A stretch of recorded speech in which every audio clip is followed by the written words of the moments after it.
We have a fun one here. What could be more fun than World War III? Well, let's go to Coachella, folks, because Grimes, a.k.a. Elon Musk's ex, had a bit of a problem out there.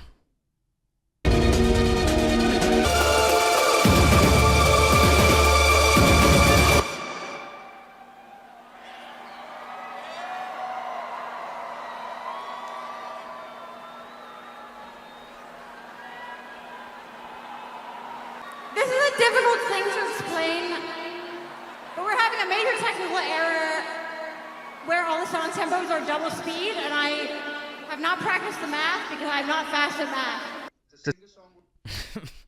First of all, that's what she sounds like? We're having a technical error here. How did that person not figure out how to fix a software error or do math? She sounds like math.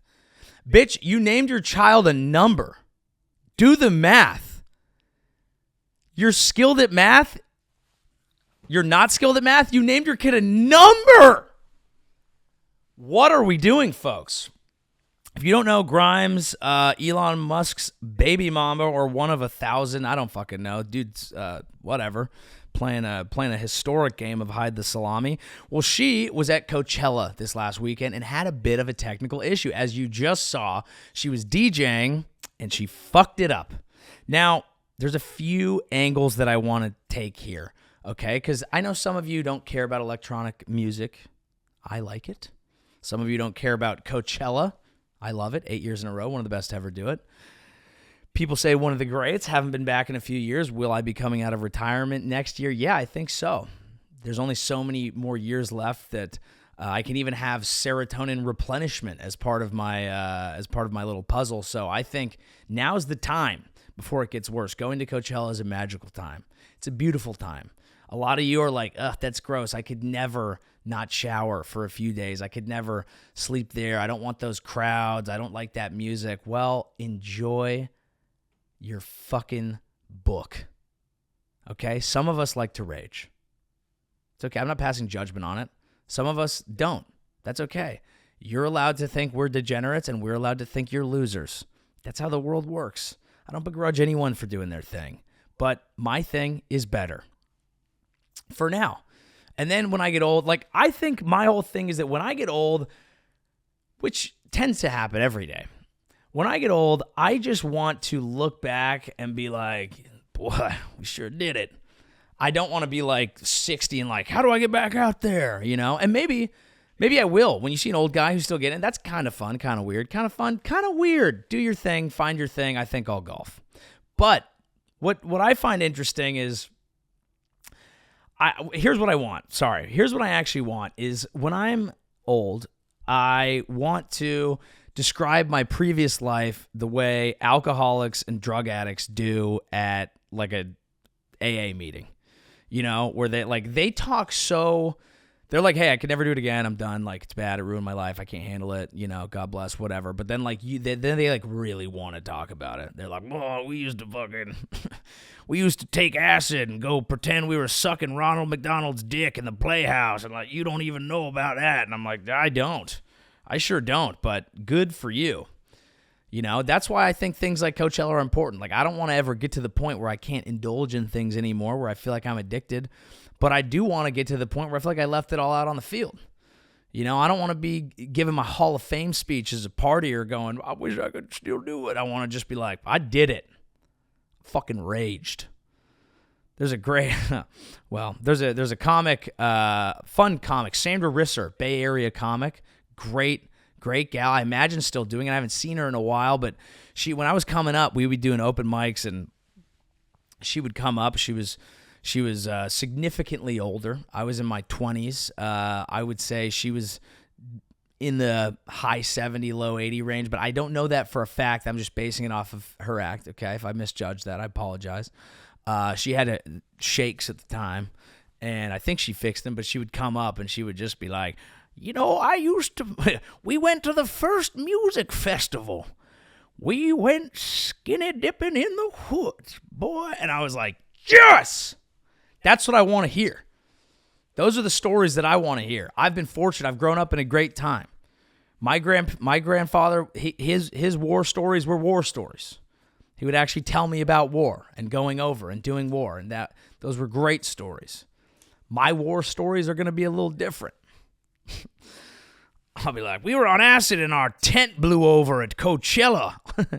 My friend thought he had to sneeze, but he shit his pants in a porta potty. True stories, both of them. You got to adventure. That's the thing. You have to adventure. Life is all about adventure.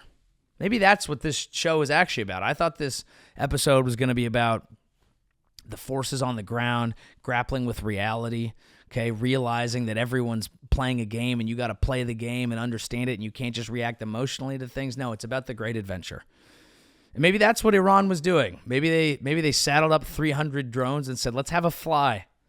Looks fun when they do it near us. The Americans are always having fun flying their drones. How come they get to have all the fun? I want to get on the sticks. P1, I don't want to be P2. I want to be P1 today. We're going to Israel. And America said, hey, we got sticks too. And no one was hurt. Maybe that was a nice thing. That was a nice war, I will say. And I'm not being dismissive, but that was nice. Some rocket fire, some fireworks here and there. We shoot them down. Everyone gets back, and they're like, we win. More of that, please. I'm sick of these decisive victories. Why can't we all just be nice and get along? Don't we all just want to vibe? Maybe that's the thing. Maybe that's what world leaders need to figure out. Maybe they need to go to Coachella. Why not? If they had to camp next to each other at Coachella, you can't tell me that these wars would still be going on. You can't. Of course, the first 2 days would be rough. It's the same. Every time you go, you're camping next to people, and you're like, ugh, these people next to us. Ugh, this campsite. Their music's loud. They're annoying. They have a different fundamentalist religion than we do, and we all believe it so strongly that maybe we'll kill each other over it. That's how you feel at first. Day 2 comes around. Day 3? My God, by day 3, you've been partying, you've been dancing, everyone's feral, everyone's a wild animal. You love each other, you care for each other. You're coming over there, you guys want beers? If it's Iran, they might say no. I don't know if you're allowed to do that over there. But either way, you go over there, you bring an offering of goodwill, and all the suspicion that you had night 1, it's gone by night 3. And you want to know why? Because at Coachella, there are no borders. There are only tents. You have to get along. We need more of that in the world. Which is why it's such a travesty that Grimes fucked up her set at Coachella. This has caused a lot of debates, and I'm not going to get into the nitty-gritty of DJing. Not that I even know how to do it, but I did figure it out for this. I realize that's not the most important thing. What we're going to talk about is the fight that it started in the DJ community. But briefly, to discuss what actually happened here, she had a technical issue where apparently if you're using the sync button, which is a very controversial item in the DJ community, a lot of popular DJs use the sync button, but a real DJ would do the mixing themselves. They would slow down a tempo so that the beats match. They kind of mix it together. Boom, here's your transition. That's kind of like at a base level what the art of DJing began as. But these new decks come out and they have a sync button. So you can basically say, I want this song to go to this song, press the sync button, and it syncs them up with minimal effort on your part. So it becomes very easy to DJ, which is why so many celebrities DJ. DJing has become the stand-up comedy of music in that people who are already famous might just give it a whirl so that they can sell tickets somewhere and make revenue. It's like when a YouTuber who's never done stand-up is like, fuck it, I'm on a stand-up tour. And it's like, okay, this is just how we're going to monetize people in person. You want to go see Paris Hilton DJ? Okay. I thought we wanted to watch her fuck. But fine. We're watching these famous people DJ. Some of them know how, some of them don't. I don't know the nitty-gritty of it, but I do believe that Shaq is a good DJ. Shout out to Shaq. That cat's had 9 lives, let me tell you. That guy has done everything and done it at a high level. So she fucked that up. And apparently there's some issue where if you sync things out of a certain BPM, then it will double tempo. So without diving into it, because I'm not even the person to do that, that's what you were hearing right there is the shit just double tempoed. Her response to it was, I want to apologize for the technical issues with the show tonight. I wanted to come back really strong, and usually I always handle every aspect of my show myself. To save time, this is one of the first times I've outsourced essential things like record box BPMs and letting someone else organize the tracks on the SD card. I had a bad feeling. Blah, blah, blah. The big lesson for me was a mix of, if you want it done, do it yourself. 2, be a cunt, even if people feel bad. Well, why did you make me say it? That's fucked up. I'm not Australian. I think with the haircut, I can get away with it. Look, I was quoting Grimes. I don't know if that's one of those slurs where you have to be one to say it. Maybe she is one. I don't know. I think she is one, considering that she's just blaming outsourcing. But what do we think Elon Musk's baby mama was doing? You think she's not outsourcing? Of course she's outsourcing. That's what they do, baby. It's all about efficiency. She's not dialed into the nitty-gritty. She says she will organize them all next week. It is interesting because her current boyfriend is Anima, who is part of Tale of Us. Again, if you're not in the EDM space, you won't get it. Big act, actual DJ, played Coachella as well. Didn't seem to have any of these issues. So here's the interesting thing. Again, she named her kid a number and she couldn't figure out how to make the beat sync. Figure that the fuck out. 2, she Joe Coy'd it. Fascinating move. Even given the time to do it, she just was like, yep, I'm going to blame the person that helped me, which is an interesting move. And 3, and this is where I think it ties in with everything else, the DJ community that's very mad that Coachella has given a space to someone who is not an actual DJ, right? Like, there's a lot of debate on this. The response to that, some people are saying, okay, well, even some of your favorite DJs who don't have these issues use the sync button, okay, and Rekordbox and all these whatever softwares that help them, especially if their stuff is set to lights and visuals. A lot of it is not done live, so calm down. A lot of people do this. But other people are saying, you need to be better than that. There are tons of DJs who live DJ who should have this experience, so watching someone screw up a very basic part of DJing on the Coachella stage is annoying, and Coachella, that's bullshit. You should give that to someone who rightfully deserves it. And while I understand and vibe with the sentiment of that, it's the same argument that is happening in the Caitlin Clark salary. Okay, and it's the same issue that's happening in everyone's reaction to things that happen overseas. The real question is, what are the details on the ground? What is everyone's goal? What is everyone's incentive? That's the word. Guy's trying to do a solo podcast. You can't remember the word incentive. Incentives matter. Coachella does have a lot of people who satisfy the EDM community, who, and I guess that would be different than the DJ community, but that would be a whole nother weeds that we don't have to get into. They do have people that are strong DJs, and they also have people that are big artists, like Grimes, that has a DJ component, but she also makes her own music. It's not like she's Paris Hilton up there. All respect to Paris. Okay, the GOAT.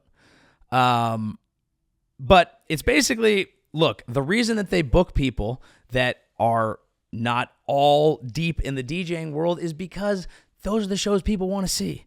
Coachella has 2 duties. 1, to protect their status as a great place for music that satisfies the music nerds and the casuals alike, and 2, getting people to buy fucking tickets. And people like Grimes. There were a lot of people at that show, and the interesting thing, and this is where we really get juicy, that show is going to be massive next week. This has generated more buzz than anything else that happened the entire weekend of Coachella. So some people think this is a conspiracy. Now that's fascinating to me.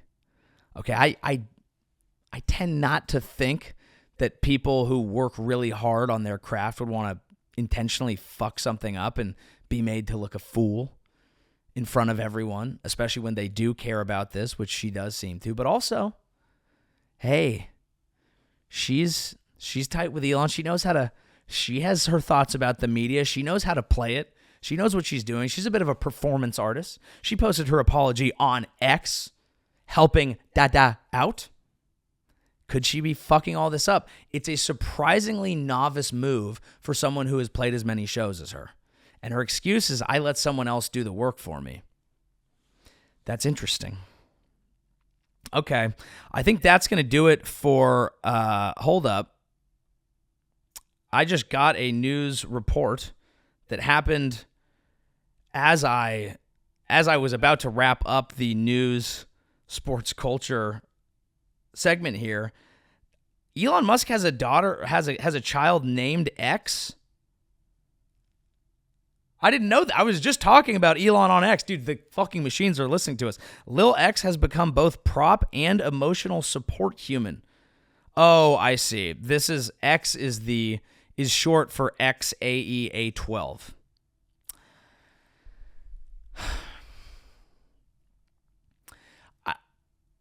I don't. Maybe Iran should bomb him. Look, I'm not saying that. I've never been anti-Elon per se. I've never been an Elon stan. But we have rules in our society. And naming your child that is not one of them. And I know that the cool guy thing to say would be like, yeah, fuck your conventions, fuck your... There's a reason we do things. Okay? That's a disgrace. Stop doing that. I don't like it.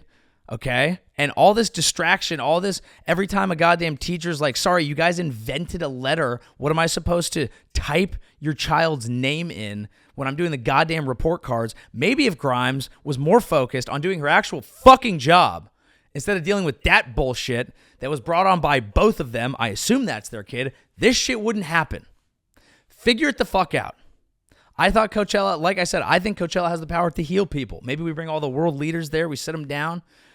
Okay, give them a little this, a little that. Maybe they microdose. Maybe they vibe. Maybe it works out.